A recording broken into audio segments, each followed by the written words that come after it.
नमस्कार। मैं doctor Babita Jain, associate professor, राजकीय डूंगर महाविद्यालय। पिछले वीडियोज़ में हमने प्लेटो के शिक्षा सिद्धांत के अर्थ, महत्व और एथेंस और स्पार्टा की शिक्षा प्रणालियों के रूप में उसकी पृष्ठभूमि की चर्चा की थी। आज हम रिपब्लिक में उल्लिखित प्लेटो की शिक्षा योजना की रूपरेखा पर विचार करेंगे। प्लेटो का शिक्षा सिद्धांत प्रमुखतः राज्य के नियंत्रण का सिद्धांत है। प्लेटो ने राज्य के शासक वर्ग अर्थात संरक्षक वर्ग के लिए शिक्षा की योजना बनाई थी और उसका यह उद्देश्य था कि वह संरक्षकों के लिए राज्य के द्वारा पूरी तरह से नियंत्रित और राज्य के द्वारा संचालित शिक्षा को लागू करें। उसकी शिक्षा की योजना में महत्वपूर्ण यह है कि वह शिक्षा में संरक्षक वर्ग की स्त्रियों तथा पुरुषों को समान रूप से शिक्षा देने की बात करता है। उसकी शिक्षा के दो स्तर हैं, प्रारंभिक स्तर की शिक्षा और उच्च स्तरीय शिक्षा। प्रारंभिक शिक्षा बालक और बालिका की 6 वर्ष की आयु से प्रारंभ होकर 20 वर्ष की आयु तक चलती है। यह शिक्षा मुख्यतः बालक बालिका के चरित्र निर्माण की शिक्षा है।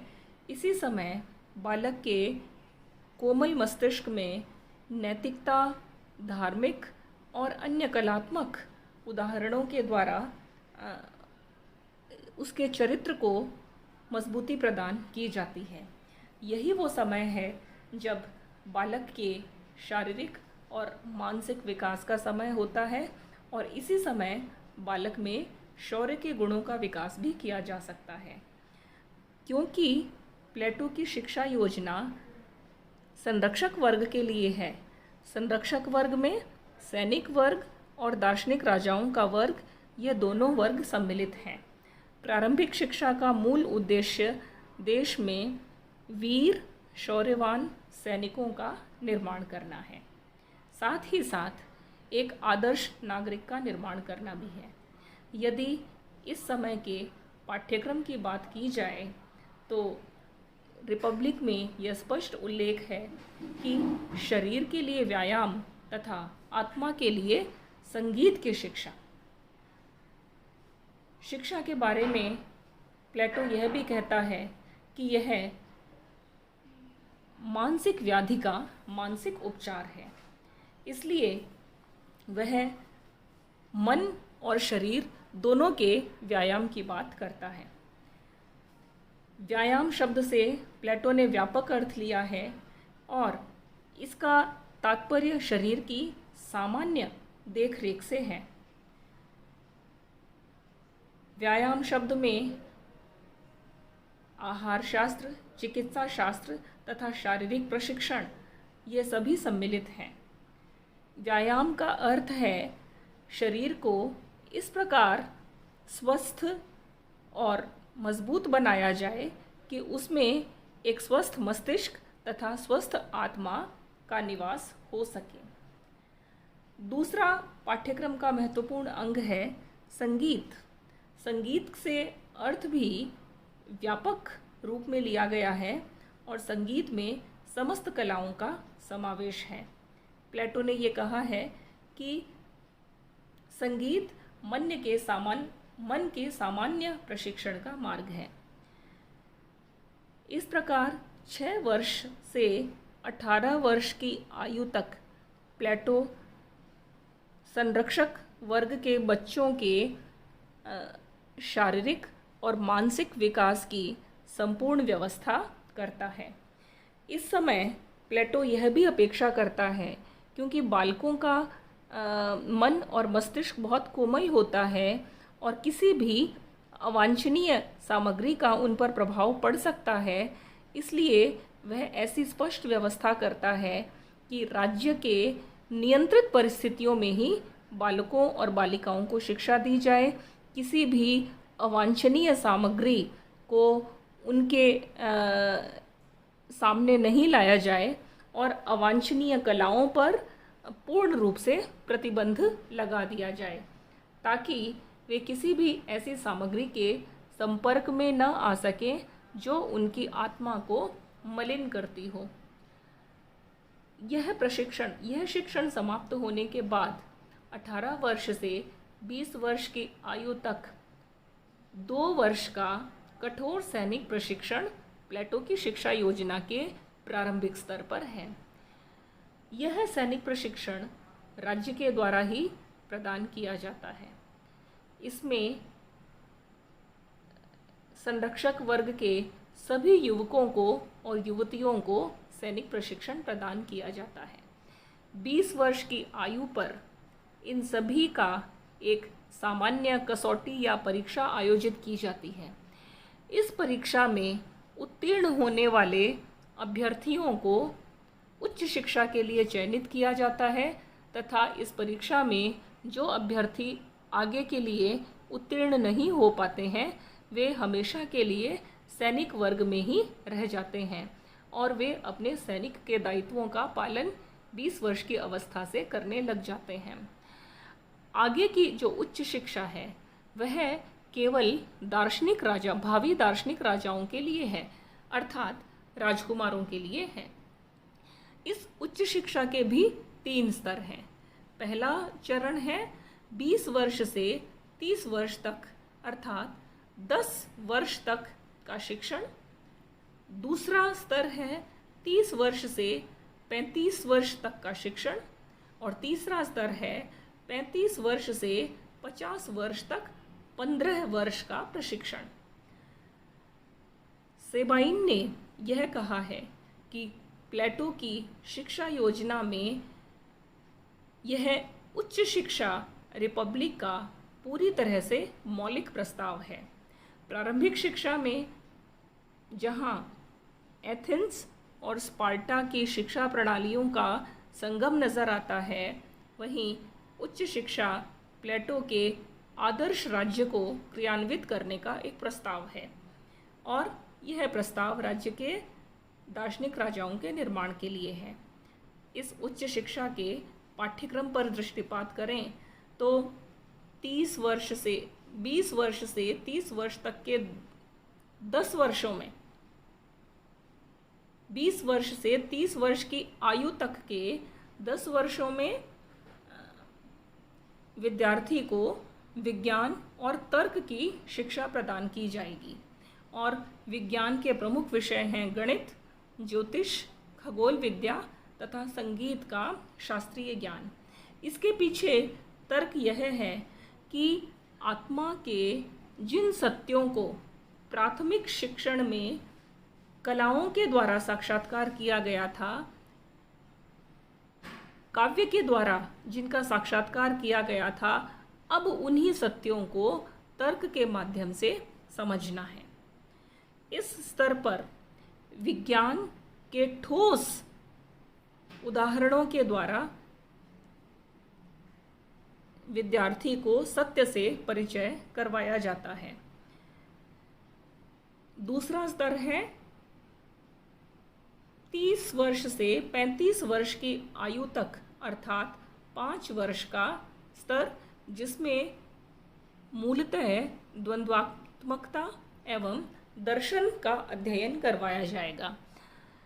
इसके पीछे तर्क यह है कि पिछले 10 वर्षों में जिन सत्यों को विज्ञान के द्वारा तार्किक रूप से समझने का प्रयास किया गया था, अब उन्हें और अधिक सूक्ष्म स्तर पर लाकर के दार्शनिकता के स्तर पर और द्वंद्वात्मकता के माध्यम से उन सत्यों का स्पष्टीकरण, उन सत्यों का साक्षात्कार किया जा सकेगा। यह वो सूक्ष्म स्तर है जिसमें दार्शनिक राजा इस जीवन के दृश्य जगत से परे जाकर के अदृश्य लोक के सत्य का भी साक्षात्कार करने की क्षमता उत्पन्न कर सके। 35 वर्ष की आयु में सैद्धांतिक शिक्षण समाप्त हो जाता है और अब समय आता है अर्जित ज्ञान के व्यावहारिक प्रयोग का। इस तृतीय स्तर में सैद्धांतिक शिक्षा पूरी करने के बाद इन भावी दार्शनिक राजाओं को वरिष्ठ दार्शनिक राजाओं के संरक्षकत्व में व्यावहारिक राजनीति का प्रशिक्षण दिया जाता है। ये भावी राजा व्यावहारिक राजनीति में विभिन्न आदेशों का पालन करते हुए विभिन्न आदेशों को किस प्रकार लागू करना है, कौन से नए आदेश राज्य के भले के लिए हो सकते हैं, संपूर्ण जनसंख्या के लिए किस प्रकार की नियमों की आवश्यकता है, ये सारा राजनीति का व्यावहारिक प्रबंध करने की कला को लगभग 15 वर्ष के प्रशिक्षण के दौरान समझा जाता है। इस प्रकार 50 वर्ष की आयु तक इनका प्रशिक्षण पूर्ण हो जाता है और 50 वर्ष के पश्चात ये पूरी तरह से दार्शनिक राजा बनने के लिए तैयार हो चुके हैं और अब इनका संपूर्ण जीवन राज्य के नैतिक उत्थान के लिए, सत्य के साक्षात्कार के लिए और राज्य के तीनों वर्गों में समन्वय स्थापित करते हुए न्याय की स्थापना के लिए समर्पित हो जाता है। इस प्रकार एक लंबी शिक्षा योजना के विभिन्न चरणों को पार करते हुए ये दार्शनिक राजा न्याय की स्थापना करने के लिए बिल्कुल अनुकूल और प्रशिक्षित हो चुके होते हैं। प्लेटो की यह शिक्षा योजना जो 6 वर्ष की आयु से प्रारंभ होती है और 50 वर्ष तक चलती है, इसकी अनेक विशेषताएं हमारे सामने आती हैं। इसके यदि विशेषताओं पर दृष्टिपात किया जाए तो पहली विशेषता यह है कि प्लेटो की शिक्षा योजना राज्य के द्वारा नियंत्रित है तथा संरक्षक वर्ग के लिए अनिवार्य शिक्षा है। यह संरक्षक वर्ग के प्रत्येक बालक और बालिका के लिए आवश्यक है। दूसरा इसका महत्वपूर्ण तत्व यह है कि इस शिक्षा योजना में व्यक्तित्व के सर्वांगीण विकास के बीज छिपे हैं। यह शारीरिक, मानसिक तथा बौद्धिक, नैतिक, धार्मिक, भावात्मक सभी प्रकार के व्यक्तित्व के आयामों को छूते हुए एक संपूर्ण व्यक्तित्व का निर्माण करने वाली शिक्षा है। स्त्री और पुरुष के लिए समान शिक्षा की व्यवस्था करता है। प्लेटो शिक्षा के किसी भी स्तर पर स्त्री और पुरुष के बीच में किसी भी प्रकार का भेदभाव नहीं करता। शिक्षा प्रणाली के 2 भाग हैं, प्रारंभिक शिक्षा और उच्च शिक्षा। शिक्षा प्रणाली में शरीर, मन, मस्तिष्क और आत्मा इन सभी को पुष्ट करने का प्रयास किया गया है। मूलतः दार्शनिक राजाओं के लिए उच्च शिक्षा का प्रावधान है तथा संरक्षकों में प्रारंभिक शिक्षा केवल सैनिक वर्ग के लिए ही है। प्रारंभिक शिक्षा सैनिक और दार्शनिक राजा दोनों के लिए है, उच्च शिक्षा केवल दार्शनिक राजाओं के लिए। पाठ्यक्रम का आधार निश्चित आयु तथा वर्ग है, अर्थात प्रारंभिक शिक्षा 6 वर्ष से 20 वर्ष के आयु के संरक्षक वर्ग के बालक बालिकाओं के लिए और उच्च शिक्षा दार्शनिक राजाओं के वर्ग के 20 वर्ष से 50 वर्ष की आयु तक के राजकुमारों के लिए। पाठ्यक्रम में नैतिकता को महत्वपूर्ण स्थान दिया गया है, क्योंकि प्लेटो ने अपनी आँखों से अपने गुरु सुकरात को नैतिकता और न्याय के अभाव में मृत्यु का विष का प्याला पीते हुए देखा था। इसलिए उसकी ये मान्यता बन चुकी थी कि जब तक राज्य में नैतिकता और न्याय के मापदंड को स्थापित नहीं कर दिया जाएगा, तब तक इसी प्रकार सच्चे दार्शनिकों का अंत होता रहेगा। और एक महत्वपूर्ण विशेषता यह है कि प्लेटो की शिक्षा योजना में शिक्षा एक दीर्घकालीन अनवरत चलने वाली प्रक्रिया है और इस प्रक्रिया का अंत वस्तुतः कभी नहीं होता है। प्लेटो की इस शिक्षा योजना की अनेक व्यक्तियों ने अनेक आधार पर आलोचना की है। इसका सबसे बड़ा आलोचक स्वयं प्लेटो का शिष्य अरस्तु भी था और बाद में अनेक व्यक्तियों ने इसकी काल्पनिकता, इसके एकांगिता और इसके अप्रजातांत्रिक स्वरूप को आलोचना का केंद्र बनाया है। यदि बिंदुवार हम देखें तो यह शिक्षा योजना अप्रजातांत्रिक तथा एकांगी है। अप्रजातांत्रिक इस अर्थ में कि जनसंख्या के बड़े भाग को शिक्षा से वंचित कर दिया गया है तथा केवल एक छोटे से वर्ग के लिए शिक्षा की व्यवस्था की गई है। इस शिक्षा योजना में साहित्य की उपेक्षा की गई है। साहित्य की उपेक्षा का अर्थ यहाँ यह है कि उच्च शिक्षा में साहित्य को बहुत कम तथा गणित और विज्ञान को बहुत अधिक महत्व दिया गया है, जबकि वस्तुतः साहित्य को भली प्रकार से समझने की सही आयु युवावस्था ही होती है और युवावस्था में साहित्य को उपेक्षित कर दिया गया है। एक आलोचना इस आधार पर भी की गई है कि कला और साहित्य के प्रस्फुटन के लिए एक स्वतंत्र वातावरण की आवश्यकता होती है, किंतु प्लेटो ने उस पर अनुचित नियंत्रण स्थापित किया है। वह बालक और बालिकाओं के सामने एक नियंत्रित वातावरण में कला और साहित्य को प्रस्तुत करता है, जो कला और साहित्य के समुचित विकास के दृष्टिकोण से सही नहीं है। शिक्षाक्रम बहुत लंबा और खर्चीला है। मनुष्य यदि अपने संपूर्ण जीवन काल में केवल जब सैद्धांतिक रूप से पढ़ता ही रहेगा तो व्यावहारिक अनुभव कब लेगा। राज्य की आवश्यकताओं पर वैयक्तिक विकास का बलिदान कर दिया गया है। शिक्षा योजना पूरी तरह से राज्य की आवश्यकताओं से निर्देशित है।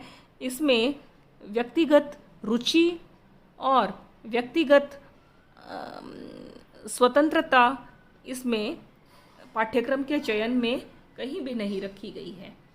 यह एक विरोधाभासी शिक्षा है इस रूप में कि एक ओर तो आदर्श राज्य का आधार प्लेटो की शिक्षा प्रणाली है और शिक्षा पर राज्य का नियंत्रण है, किंतु दूसरी ओर आदर्श राज्य की स्थापना के लिए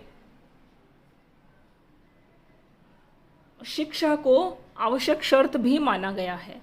यदि आदर्श राज्य की स्थापना से पहले आदर्श शिक्षा की स्थापना होगी तो आदर्श राज्य की नींव कैसे डाली जा सकेगी। अर्थात यहाँ विरोधाभास यही है कि प्लेटो एक तरफ तो आदर्श राज्य की स्थापना के बाद इस शिक्षा योजना को लागू करने की बात करता है, किंतु दूसरी ओर आदर्श राज्य का आधार ही इस शिक्षा को बताता है। प्लेटो की शिक्षा योजना में स्पष्टतः अधिनायकवाद के बीज नज़र आते हैं। संरक्षकों के लिए केवल शिक्षा योजना को प्रस्तुत करना और इन पूर्णतः सर्वांगीण विकसित दार्शनिक राजाओं के राज्य में फिर किसी भी कानून की आवश्यकता को स्वीकार नहीं करना, अर्थात प्लेटो का ऐसा मानना कि सम्यक रूप से शिक्षित राजाओं के लिए किसी कानूनी निर्देशन की आवश्यकता नहीं है। उनके मुंह से निकला हुआ हर शब्द कानून के समान ही पवित्र होगा। ऐसा मानना भविष्य में अधिनायकवाद को बढ़ावा देना है और अंत में उत्पादक वर्ग को अर्थात राज्य के बहुसंख्या को शिक्षा के क्षेत्र से बाहर रखना निश्चित रूप से अनुचित है, अप्रजातांत्रिक है और इसकी जितनी आलोचना की जाए उतना कम है, क्योंकि उत्पादक वर्ग जिन कलाओं में प्रवीण होता है उन कलाओं का विकास सैद्धांतिक रूप से जानने के पश्चात ही हो सकता है।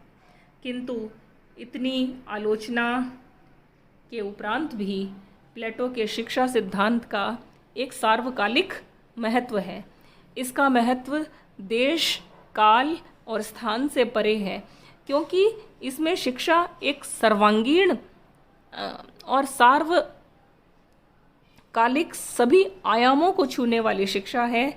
इसका मूल उद्देश्य नैतिकता के मापदंडों को स्थापित करना है, मनुष्य के सुदृढ़ चरित्र का निर्माण करना है। और वैसे भी यह माना ही जाता है कि शिक्षा प्राप्त करने की कोई आयु नहीं होती। शिक्षा तो जीवन पर्यंत चलने वाली एक प्रक्रिया है। प्लेटो भी इसी बात को स्वीकार करके शिक्षा को संपूर्ण जीवन के लिए विस्तारित कर देता है। इसकी एक अच्छी बात यह भी है कि प्लेटो स्त्री और पुरुष के बीच कोई भी भेद नहीं रखता। आज के नारीवादी विचारकों के लिए यह बहुत ही अनुकूल और उपयुक्त लगने वाली बात है। और सबसे अच्छी बात यह है कि प्लेटो राजनीति को एक कला मानता है और कला को जानने वाला कलाकार भी श्रेष्ठ होना चाहिए। इसलिए उस श्रेष्ठ राजनीतिक शासक और राजनीतिक कलाकार के लिए शिक्षा के एक आदर्श स्वरूप को आदर्श रूप में प्रस्तुत करता है। इसीलिए रूसो ने ये कहा कि रिपब्लिक शिक्षा पर किसी भी काल में लिखा गया सर्वश्रेष्ठ ग्रंथ है। उसके संपूर्ण भवन का आधार मूलतः यह शिक्षा ही है, जिस पर कि आदर्श राज्य खड़ा है। धन्यवाद।